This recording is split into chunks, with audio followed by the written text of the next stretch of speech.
ಆತ್ಮೀಯರೇ, ಇಂಪನಿ ಯೂಟ್ಯೂಬ್ ಚಾನಲ್ಗೆ ಸ್ವಾಗತ. ನೋಡಿ, ನುಗ್ಗೆ ಸೊಪ್ಪಿಂದ ನಾನಿವತ್ತು ತಾಲಿಪೀಠ ಮಾಡ್ತಾಯಿದ್ದೀನಿ. ಅದಕ್ಕೋಸ್ಕರ ಅಕ್ಕಿ ಹಿಟ್ಟು, ಸ್ವಚ್ಛಗೊಳಿಸಿ ಅಂಥ ನುಗ್ಗೆ ಸೊಪ್ಪು ಸಣ್ಣದಾಗಿ ಹಚ್ಚಿಟ್ಕೊಂಡಿದ್ದೀನಿ.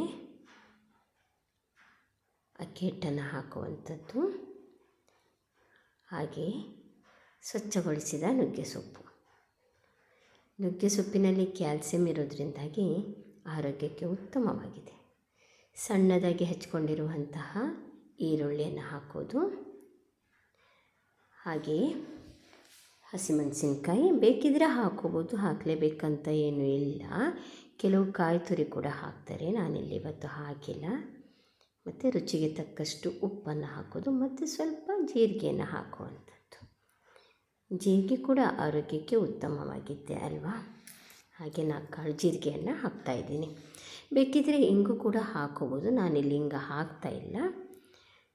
ಎಲ್ಲ ಸೊಪ್ಪಿನಲ್ಲೂ ಪೋಷಕಾಂಶ ಇದೆ, ಆದರೆ ನುಗ್ಗೆ ಸೊಪ್ಪಿನಲ್ಲಿ ಕ್ಯಾಲ್ಸಿಯಂ ಇರೋದ್ರಿಂದಾಗಿ, ಹೇರಳವಾಗಿ ಕ್ಯಾಲ್ಸಿಯಂ ಇರೋದ್ರಿಂದಾಗಿ ಆರೋಗ್ಯಕ್ಕೆ, ದೇಹದ ಬೆಳವಣಿಗೆಗೆ ತುಂಬ ಉಪಯುಕ್ತವಾಗಿದೆ.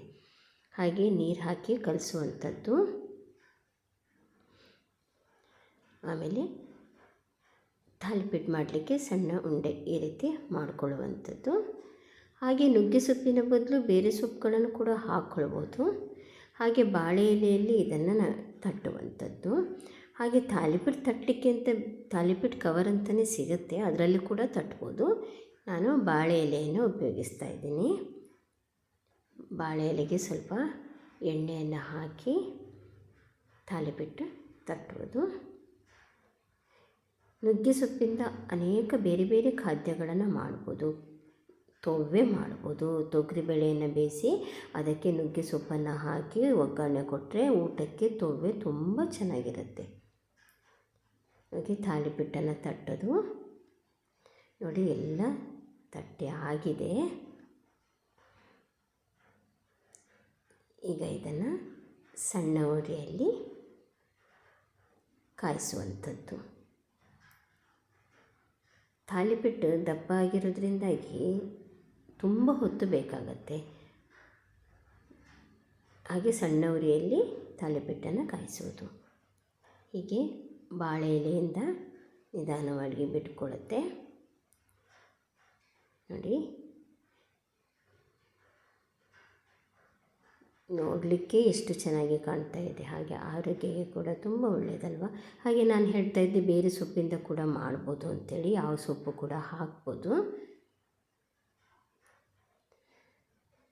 ಹಾಗೆ ನುಗ್ಗೆ ಸೊಪ್ಪಿಂದ ತೊವ್ವೆ ಮಾಡೋದನ್ನು ಹೇಳಿದೆ. ಹಾಗೆ ನುಗ್ಗೆ ಸೊಪ್ಪಿಂದ ಪಕೋಡ ಕೂಡ ಮಾಡ್ಬೋದು.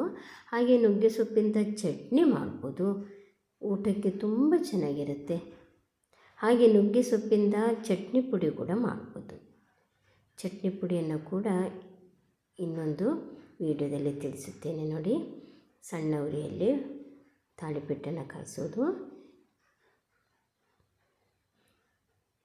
ಅನೇಕರು ನುಗ್ಗೆ ಸೊಪ್ಪನ್ನು ಉಪಯೋಗಿಸೋದೇ ಕಡಿಮೆ ಆಗಿರುತ್ತೆ, ಆದರೆ ಅದರಲ್ಲಿ ಆರೋಗ್ಯಭರಿತವಾದ ಪೋಷಕಾಂಶ ಇದೆ ಅನ್ನುವಾಗ ನಾವು ಸೊಪ್ಪನ್ನು ಬಳಸಬೇಕು ಅಲ್ವಾ.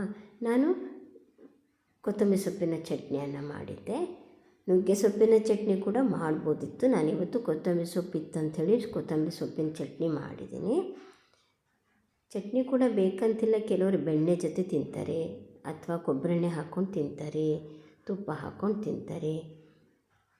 ತಿಂಡಿಗೆ ತಾಲಿಪೀಠ ತುಂಬ ಚೆನ್ನಾಗಿರುತ್ತೆ. ಮಕ್ಕಳು ಕೂಡ ಇದನ್ನು ತುಂಬ ಇಷ್ಟಪಡ್ತಾರೆ. ನುಗ್ಗೆ ಸೊಪ್ಪು ಹೇಗಾದರೂ ಹೊಟ್ಟೆಗೊಂದು ಹೋಗಬೇಕು ಅನ್ನೋ ರೀತಿಯಲ್ಲಿ ಈ ಥರ ಬೇರೆ ಬೇರೆ ತಿಂಡಿಗಳನ್ನು ಬೇರೆ ಬೇರೆ ರೀತಿಯಲ್ಲಿ ನುಗ್ಗೆ ಸೊಪ್ಪು ಹಾಗಾಗಿ ಮಾಡಿದರೆ ತುಂಬ ಉತ್ತಮವಾಗಿದೆ. ಧನ್ಯವಾದಗಳು.